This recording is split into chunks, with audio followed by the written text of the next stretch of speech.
Já, þá það fjármálastöðugleiki. Seðlabankinn kynnti stöðuna í gær, hélt þar fund og sendi frá sér skýrslu og svona fólk hefur verið að melta þetta, hvað það var sem að Seðlabankinn var að segja og hvaða skilaboðan að senda út í samfélagið. Til að hjálpa okkur að skila þetta Inga komin Ásgeir Brynjar Torfason, sérfræðingur í fjármálum. Velkomin. Takk. Hvað það svona, hvað fréttnast af því sem að kom frá Seðlabankanum í gær?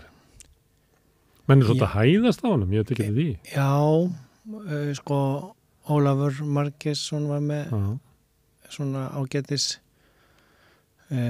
snúning á því að þetta væri mjög óvenjulegt í alþjóðlegu samhengi að Seðlabankastjóri væri svona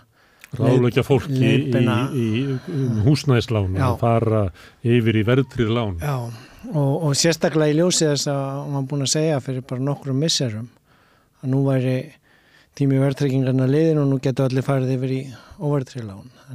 Og hann sagði líka þá að það myndi hjálpa til að láta vaxtatækið bíta að því fleiri sem að yrðu með óverðtryggð lán að því auðveldri væri starf Seðlabankans. Já, peningastefnunefndarinnar, því þá virkni peningastefnunar eins og heitir, hún er beittari, hefur meiri áhrif þegar þeir hækka vexti. En verðtryggingin þess eðlis að hækkun vaxtana hjá Seðlabankanum býtur ekki að því að það bara lagt á höfustólinn því frestað, þannig að fólk lifir af en En eignast aldrei neitt, er alltaf borga í hamstrahjólinu en verður ekki neinn eignamyndun. Þannig að þetta þetta mjög merkilegt eða það sem afhjúpast í gær og í þessum viðtölum að það eins og að þetta hafi verið einhver svona tilraun sem að menn séu bara viðkenna núna hafi mistekist. Við reyndum að setja á óverðtryggð lán og sumir komu ágætlega út úr því sem hefðu efnaði og svona og lifðu nokkur örfá ágætt ár og gáttu ég að vel borga niður höfustóli viðbútt við. Nú erum við bara back to normal. Já, og normal, aftur í verbúðartíman og aftur í verðtryggingu og hún sé bara og það var eiginlega hinn merkilegi punkturinn út úr fréttunum í gær var að Seðlabankastjórinn eiginlega hótaði því bara ef að verðbólgan fer ekki niður þá tími óverðtryggðu lánanna liðin og þannig að þetta svona þegar maður kemur úr alþjóðlegu samhengi og það voru nokkri seðlabankar að ákveða í gær bandaríski og breski í dag að 0 hækka ekki og skandinavísku seðlabankarnir sænski og eru þó með lægri vexti við? Já, þeir eru bara í kringum 5 og svo sænski og danski að norski voru að hækka 4% og eru þarna í 3-4 Og þeir í Rússlandi hækkum 1% og þetta sé líka í Tyrklandi þar sem að menn hækka svona mikið svipað hér. Já, þeir settu held ég 3% hækkun þar en það sem er áhyggjuefni við þetta eins og að þessi fjármálastöðugleika nefnd sem hluti af þessari breytingu sem var þegar voru ný lög sett Seðlabankann bara fyrir ekkert svo löngu síðan en það var fyrir COVID og fyrir stríð að þá var í viðbútt við peningastefnu og sem sagt að vaxta ákvarðana verðstöðuleika markmiða þá þetta markmið sem að vantaði svolítið fyrir hrun að Seðlabankinn þetta stuðla að fjármálastöðuleika líka og þess vegna var að Seðlabankastjóri fyrir fjármálastöðuleika og það í raun og veru allt gott með stöðuleika fjármálakerfisins. Bankarnir ekkert að fara hérna á hausinn en það þó nú væri því að þeir eru með svo svívirðulegt vaxt á okkur að það væri nú eitthvað skrítið ef þeir stæði ekki þokkarlega eftir hvernig eru blóðmjólka fyrirtæki og heimili. Já, og það var annars sem ég hjó eftir hjá Seðlabankastjóranum í gær að hann sagði bankarnir eiga nógan pening til að hjálpa og aðstoða viðskiptavinina. Ég áttaði mikið á hvað var verið að ég hefði haldið að svona ríkið þetta styðja við almenning með vaxtabótum eða einhverjum aðgerðum að það væri nú ekki hlutverk bankana en hins vegar skila. Ég held að þetta sé reynslan eins sem að leita til bankana í vonum miskun og hlýjan faðm. Það nú gamalt frasi sem að bankiðin elskar þið ekki. Nei, en það sem að voru skilaboðin úr yfirlýsingu fjármálastöðuleika nefndarinnar og það kom út þetta rit líka, fjármálastöðuleiki eins og peningamál koma með yfirlýsingum peningastöðunefndarinnar, að það var í raun og veru svona tilmæli frá Seðlabankanum til fjármála fyrirtækjana að vera nú liðleg við kunnana sína og lengja í lánunum, leyfa fólki að setja aftan á og hjálpa öllum að koma tilbaka yfir í verðtryggt, sko, að því að þannig fara lánin ekki í vanskil, sko, þú veist, að því að það er náttúrulega hættan ef að fólk hefur ekki efni á að borga lánunum en sko í Bandaríkjunum máttu þá bara skila lyklunum og þá þarftu bara að búa í einhverju hjólhýsi eða fara á flakk eða flytja heim til mömmu en hér getur það ekki, sko. Þá það oft þannig að það ekki í Bandaríkjunum að þú átt ekki efni á afborgununum og þá kannski líka eigið fé búið að klárast og þetta yfirleitt gerist þetta þannig að sko það verður verðfall á eignunum og eigið féð hverfur og þú átt kannski skuldar meira í eigninni heldur en að nemur verðmæti hennar og þá skilar þú lyklunum. En nú fólk ofta að lendi því að það á ekki fyrir afborgununum en samt eigið féð í eigninni. Og þessi tillaga og tilmæli í gær og þessi holskefla af umbreytingum úr verðtryggðunum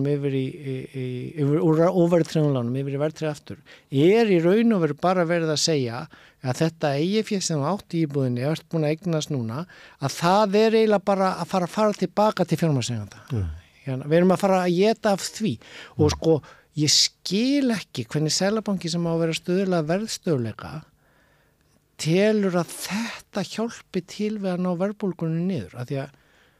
sko nú erum við einstök í heimi með að hafa húsnæðislegin svona sérinni þannig að við sem sluppum við orkuverðbólguna sem allir voru að kljást við í Evrópu að við fengum út af vaxtalækkununum í COVID húsnæðisbólu og svo núna verið Seðlabankinn ánægður með að vera búin að kæla þá bólu þó að eins og Ólafur Margeirsson benti hérna á hjá þér í viðtali fyrir vikunni að það ekkert að fara að leysa framboðsskortinn, framleiðsluskortinn húsi og svo kemur þetta núna að sko að þetta frekari vaxtahækkanir eða svona lenging í lánum eða að flytja þannig að étist af höfuðstólunum þínum það ekki að fara að gera neitt með að lækka verðbólgun í landinu, sko. Þannig að það eiginlega bara verið að bjarga því að það verði einhver holskefla af fólki sem hendur í greiðsluvandræðum og hætti að borga aflánunum en í staðin verður í raun og veru bara af þessum þriðjungi heimila sem með húsnæði í eigin eigu bara að fara að gefa tilbaka til fjármálakerfisins af höfuðstólunum sínum af því að vextastigið í landinu svo hátt og þetta eiginlega þetta eiginlega alveg ótrúlega efnaðarstjórn og að pólitíkin kom ekki inn í þetta og sko að það sé ekki verið að gera einhverjar heildstæðar aðgerðir í húsnæðismálum. Bjarni Benediktsson hefur sagt þetta sama og Ásgeir að segja núna að lausnin sé svo að fólk fari bara úr óverðtryggðu lánunum yfir í verðtryggð lán. Og þetta byggir á því að sko fólk hefur val, hann sagði þetta í sjónvarpsviðtalinu fólk er alls konar stöðu. Já, fólk getur valið bara að taka lán hjá bankunum sínum eða lífeyrissjóðnum og það getur valið verðtryggt og óverðtryggt og ef það er óverðtryggt getur valið 3 eða 5 ár. Ég gagnrýndi hérna þegar þetta byrjaði að því ég hafði nú verið lengi í Svíþjóð. Þar gastu bundið vextina í 1 ár, 2 ár, 3 ár, 4 ár, 5 ár, 7 ár, 10 ár. En hérna var bara 3 eða 5 og hjá öllum bankunum eins. Og þess vegna þessi snjóhengja svo kallega að koma núna og næsta ári og 2025. Það var fjallað að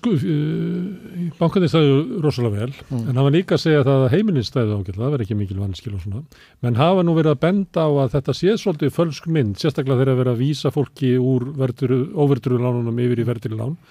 því að það sem að gerist þá, og sérstaklega við reiknum með að húsnæðisverð svona sé svolítið að gefa eftir, allavega ekki að fylgja verðbólgu. Að það sem að gerist þá að fólk sem kemur skuldut innan úr óverðtrúðulánunum inn í það, að þá er ekki neinn vanskil, en hins vegar það sem að gerast að eigið féð að hægt og bítandi að étast upp og bankin alveg sáttu við það er bara að vera að flytja eigninar yfir til þeirra. Það ekki fyrir en að eigið féð búið, sem að gæti verið eftir 2 ár, 3 ár, 4 ár, 5 ár, að þá fer fólk að lenda í sambarlegu vanda og var hér eftir hrun. Eru líkur á því að við séum að horfa upp á þennan söguþráð eða er munurinn kannski sá að frá hruni hefur svo breyting orðið að þeir sem eru með lágar tekjur að þeir bara fá ekki að skulda. Það kemst ekki inn í gegnum greiðslumat, þannig að það fólk bara ítt út á leigumarkaðinn, þannig að það sé kannski minna hætt á að við lendum í svona áfall eins og var eftir hrun þar sem að fjöldi heimila mistu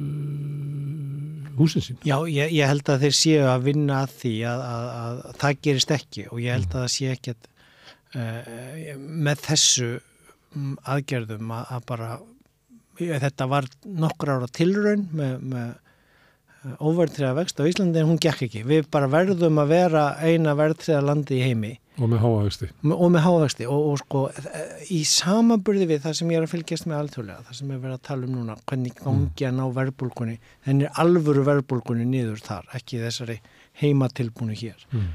Að þá eru svona skilaboðin það var ekki vaxtahækkun í gær hjá bandaríska Seðlabankanum, það var ekki vaxtahækkun í dag hjá hinum breska, þannig að óbreytt 0 ákveðið meðan að markaðir byggust kannski við 4 eða hálfu að það skilabóðin þar eru en við verðum með aðeins ofháa verðbólgu aðeins of lengi, þar sé að það verður 4-5% verðbólga og hún er ekki að fara að klárast á næsta ári næstu 2 árum, hún er farin að hún er aðeins of ég meina við sáum Putin hætti að selja olíu út á markaðin þannig að olíuverð fer upp það er alls konar svona umstruktúreringa umskipti í heimshagkerfinu framleiðslu svona hnökrar líkt og við lærðum á í COVID en vegna þess að vera að flytja verksmiðjur til og milli landa og tekur tíma að byggja upp allt þetta er að valda því sem að alþjóðlega Seðlabankinn er að segja að verðbólgan verður aðeins meira viðvarandi. Þar eru við að tala 4-5% verðbólga sem er talið nóg mikilvægt því markmiðið 2 en hérna eru 7,8 var einhver reyndar greiningadeildin að spá fyrir það og þú veist og með stýrivexti þar og hvernig ætla meina að reka húsnæðiskerfi í þessu landi í svona ástandi og hagvöxturinn er drifin áfram af innflutningi vinnuafls og ferðabólu þannig að það er eins og enginn sé að horfa á heildarmyndina, heldur svona verið að slá á eitthvað sem kemur upp og hjúk, það er ekki að fara að koma holskefla af greiðsluvandræðum að því að við látum bankana sem standa svo vel, þeir fá svo vel borgaða háa vexti frá ríkinu á innstæðum sínum í Seðlabankanum og þeir En vandinn á húsnæðismarkaði fyrir vaxandi það er verið að draga saman framboð þegar þetta verið akkurat öfugt kerfið er bara ekki að virka og mjög athyglisvert viðtal sem ég tók við Ólaf Margeirsson í vikunni sem tróð þetta mjög fram að það þyrfti eiginlega bara strúktúrbreytingu á húsnæðiskerfinu og bara einblína á það hvernig getum við auki frambóðið og lækka verðið á húsnæði til þess að leysa húsnæðiskreppuna. Stjórnsýslan ætti að vera á neyðarstígi vegna húsnæðismáluna sem er húsnæðismáluna þessara að því að í svona eðlilegu landi myndi verða gífurleg mótmæli við þessum aðgerðum. Ólafur Margeirsson var að benda á það ef ekkert er gert þá verður félagslegur óróleiki sem að þýðir bara fólk út á götu. Já og brjálu. Ef maður kann söguna þegar Paul Volcker var seðlabankastjóri Bandaríkjanum í olíukreppunni 1978-9 og verðbólgan kom þá þá tók bandaríski seðlabankin upp vopnaða verði, þú veist, það komu bændur með traktorana að mótmæla fyrir utan bandaríska seðlabankanum og svo byggingaverkamenn þú veist, að því að aðgerðina sem seðlabankin var þá að gera til að slá á verðbólgu og kæla voru að valda atvinnuleysi nær gjaldþrotum bænda þú veist, og þetta hafa menn lært af, það eru liðin 40 og eitthvað ár síðan og það er nákvæmlega sem að öll umræðan með alþjóðlegu seðlabankanum sem ég fylgist með að við þurfum að kæla, við þurfum að hægja en við þurfum að passa jafnvægisgangin og þess vegna eru allir að fylgjast með, þeir eru að fara að hækka ekki, þeir býða með að hækka núna, þú veist, það verður að reyna að fara rosa mildilega í gegnum þetta og viðurkenna, við verðum kannski með 3-4% verðbólgu, við náum ekki 2, en það eru allir í þessari siglingu, meðan að hér einhvern veginn bara, af hverju enginn að tala sko, nú þegar kom samkeppniseftirlitsskýrslan, hvað hlutil skipafélagana í dag í verðbólgunni núna hér? Þetta var úttekt á fyrir mörgum árum, hækkunin, þetta þarf eitthvað rannsóknarblaða mennsku úttekt á því, skipaflutningar hækkuðu mjög verði í COVID, það var skortur á gámum og alls konar vesen, svo lækkuðu þeir bara alþjóðlega útmælt og verðbólgan myndi að fara niður af því að það er ekki lækka hér. Þannig að sko, ég bara velti fyrir mér sko, þessi mikla og viðvarandi verðbólga hér, að hve miklu leyti hún vegna þess að sko ástandi sem að samkeppniseftirlitsskýrslan birtir enn við líði, þú veist, að einhver leyti og einhvern veginn dulin og þá ættu að vera aðgerðið þar frekar heldur en að hækka vextunum 1% enn eða 2 eða hvað ætlum við að fara upp í 12 eða 18 og hvað gerist? Það hefur ekki náðst að koma inn í svona almenn umræðu í Íslandi græðgisverðbólgunni sem að menn viðurkenna víðast erlendis. Já, Lagarde talaði það í Jackson Hole. Að fyrirtæki sé að keyra þetta áfram. Þetta var ekki minnst á þetta í kynningu Seðlabankans, en það sem að þú ert að vísa til skýrslu úttektar samkeppnisstofnunar á skipafélögunum, það var eitthvað sem við getum kallað sko spillingarverðbólga. Sem þú veist, það er eiginlega sko nokkrum skrefum fyrir ofan það sem að menn að tala sem græðgisverðbólgu, sem að menn þó veigra sig við að tala hér. Já, sem mjög furðulegt, því að það sko, þetta svona einhver svona þetta eins og að allt sé einhvern veginn hálf gerfi, það sé verið að þykjast með eitthvað, þú hefur val Seðlabankastjórinn sagði þetta í sjónvarpsviðtölunni í gær, fólk hefur val og fólk verður bara að velja rétt, já, viltu bláa eða rauða eða græna pillu, það reyndar munu allar sko baneitraðar. Þú veist, þetta ekki val. Annað sem hefur skrítið í frásögninni af þessum fréttum. Ég nefna græðgisverðbólgu, það sem að vera eðlilegt að sko Seðlabankastjóri er spurður af því hvað þarf að gera til þess að hemja sko græðgisverðbólguna sem það að fyrirtækin að nota stöðu sína til að hækka verð til þess að auka arðsemi, til þess að geta flutt eigendur sínu mikið fé, langt umfram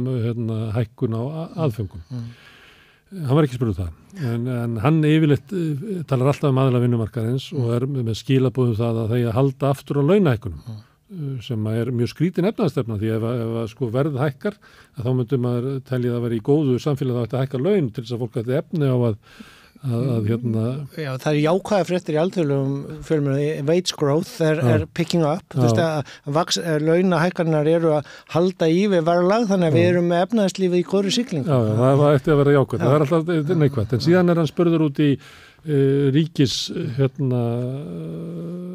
sjóð og reksturinn á ríkinu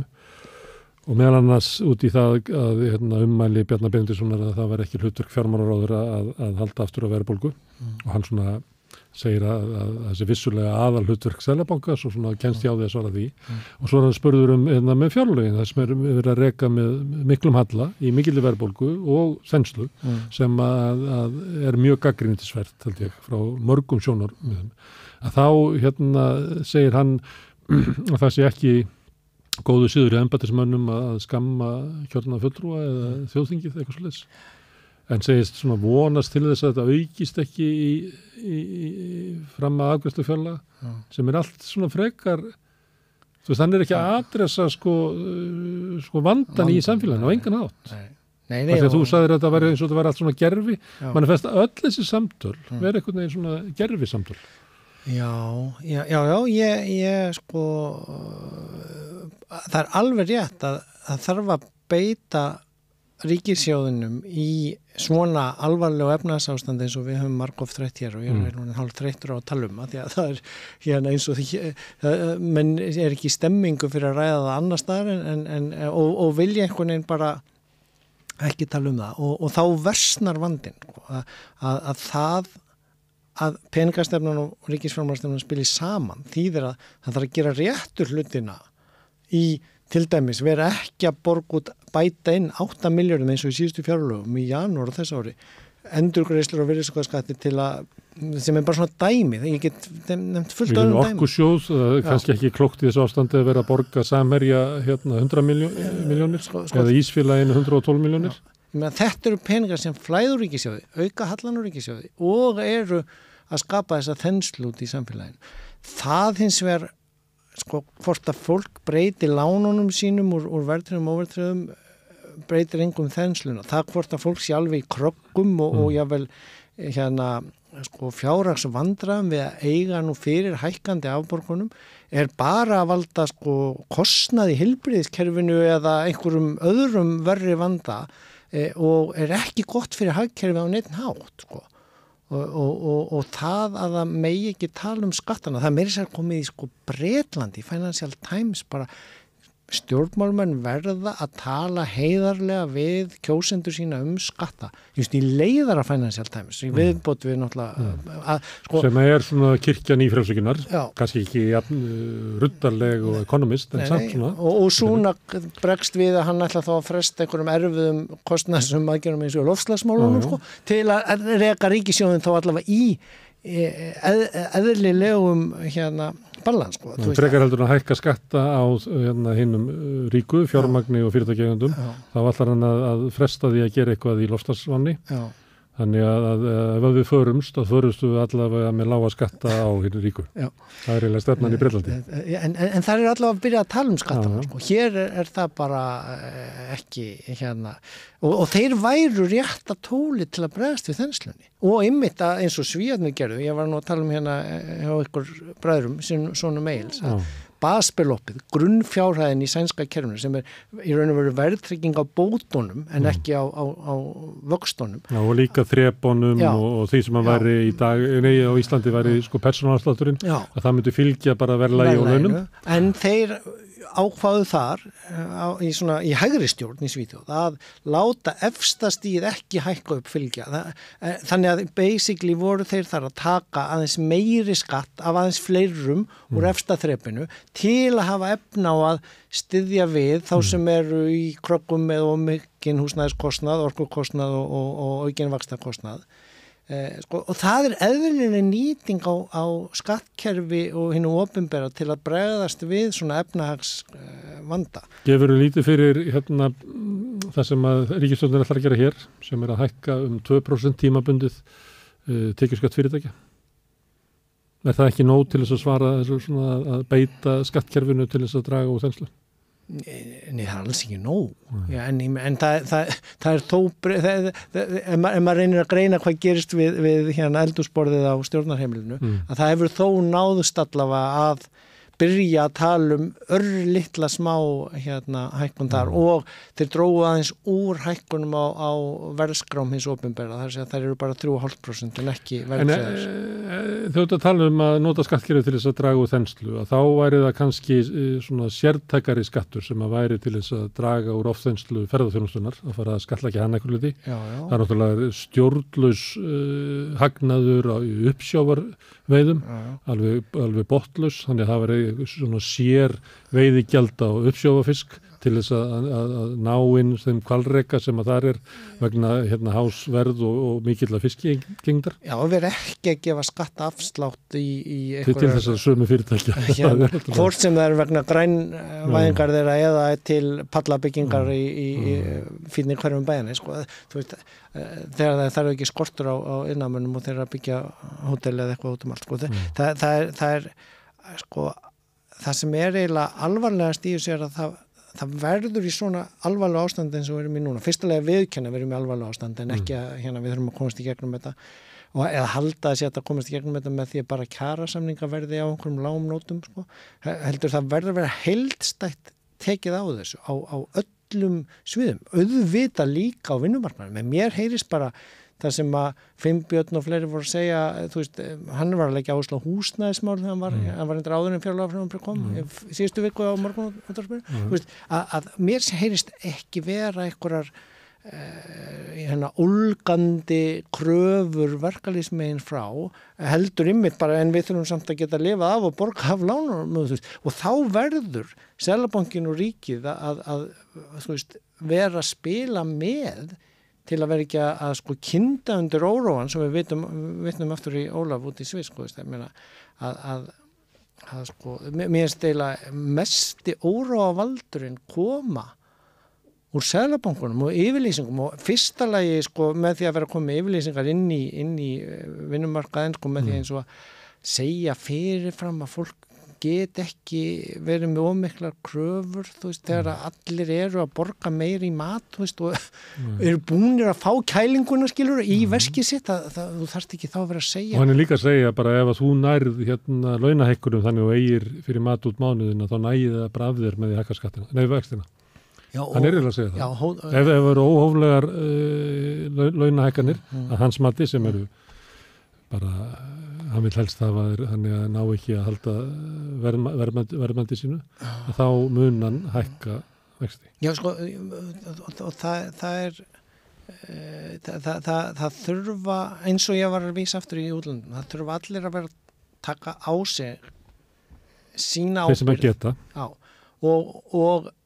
sigli gegnum þetta í jafnvægi, en ekki með hristingi eða upprópunum eða verst líka í svona erfi ástandi þegar það sagt eitt í gær og annað í dag. Þú veist, hvað verður þá trúveruleikann? Hvernig á að vera til stað trúveruleikann? Hann hefur orðið fyrir áfalli trúveruleiki í Seðlabankans, sérstaklega með þessu að þegar hann hvetur fólk til þess að skipta yfir í verðtryggingu. Það sem bara fyrir örskömmu síðan var það eiginlega lykilatriðið í bara peningastjórninni að fólk var að færa sig yfir í óverðtryggð. Já, og síðan sko eru gerðar einhverjar smá aðgerðir, svona smáskammt aðgerðir, þú veist, hvort sem það að hjálpa fyrstu kaupendum eða almenna íbúðakerfið auka það aðeins í það, þannig að sé byggt einhverjum landi eða hérna láta vaxtabætunar reyna að halda í við, þannig að það skerðist ekki 1000 manns. Sko, og allir nefna Bjarg og Blær, þú veist, en það þyrfti 5 eða 10 svoleiðis, þú veist, það er svona smottir í verið að gera sem að næst í gegn. Smá aðgerði sem hefur verið að kynna okkur alltaf aftur. Of lítið, of seint. Alltaf sömu aðgerði sem alltaf að kynna okkur, eins og það séu sko ný viðbrögð. Og sko, ég var með nemendum, 4 nemendur sem var að ljúka nýsköpunar sumarvinnunni sinni hjá okkur, hérna í rannsóknarverkefni, og þau sögðu bara í gærkvöldi, þegar voru búin að kynna, ég fór að spyrja þessum húsnæðismáli, já, meðal ungs fólks í dag, þó þetta eru útskrifaði nemendur á háskóla og fínum mismunandi greinum, að þau sko, og þau voru ekki einu svona grínast, sko, það er bara byrju, ef þú ætlar að kaupa íbúð, þá er þetta annarkvort að fá hjálp frá pabba og mömmu eða verið búin að lenda í slysi og fá bætur. Það eru 2 leiðirnar sem að tala þér meðal ungs fólks leiðina til að hafa efna og kaupa sér íbúð. Og á leigumarkanum síðan enn dýrara núna orðið að borga leiguna heldur en að borga lánum. Þannig við erum komin í sama ruglu og var hérna fyrir 10 árum þegar við vorum í botninum eftir hrun að bankinn sagði þú fari ekki lán og viðkomandi þurfti þá að fara út á leigumarkaðinn þar sem hann borgaði hærra en greiðslubyrðina lánum. Og ef þú ætlar að safna núna til að vera skynsamur fyrir útborguninni að þá er mjög ólíklegt og náður að safna til að halda í við hækkunin á útborgun. Og það er önnur leið til þess að færa sko fjármagninu peningin, að þú tekur hérna það sem að þú ert ekki hæfur lengur til þess að skulda bankanauðinum, þá þú sendur út á leigumarkaðinn, þannig sem hún borgar hærri uppið til þeirra sem eiga fjármagnin þar. Og verðtryggðurlánin eru raun og veru bara leigu aðferð, þú ert að leigja íbúðina af bankanauðinu þegar þú eignast hann ekki. Þannig að það er millileiðin sem er í boði að því og þetta er í raun og veru alveg ótrúlegt að við séum komin aftur í þetta. Þetta er mannfjandsamlegt kerfi. Já, og þetta er bara, eins og ég nefndi hérna hinn útvarpinu, sko, þetta er velferðaríki fjármagnsins. Og fólk reynir náttúrulega til hins ítrasta að halda íbúðinni sinni, geta að lifa af því það er dýrara að skipta. Þú getur ekki einu sinni endilega minnka við því það er ekki að fara að minnka afborgunina mjög mikið. Þannig að fólk situr í þessari nauðung og er núna sem sagt verið að fara að neyða fólk í stórum stíl tilbaka yfir í verðtryggðurlánin, þannig að allir verða konið þangað eftir 2 ár. Ásgeir Brynjar, þannig er Ísland í dag. Já. Við höldum áfram hérna á Rauðaborðinu, við flettum og tökum fyrir næsta mál.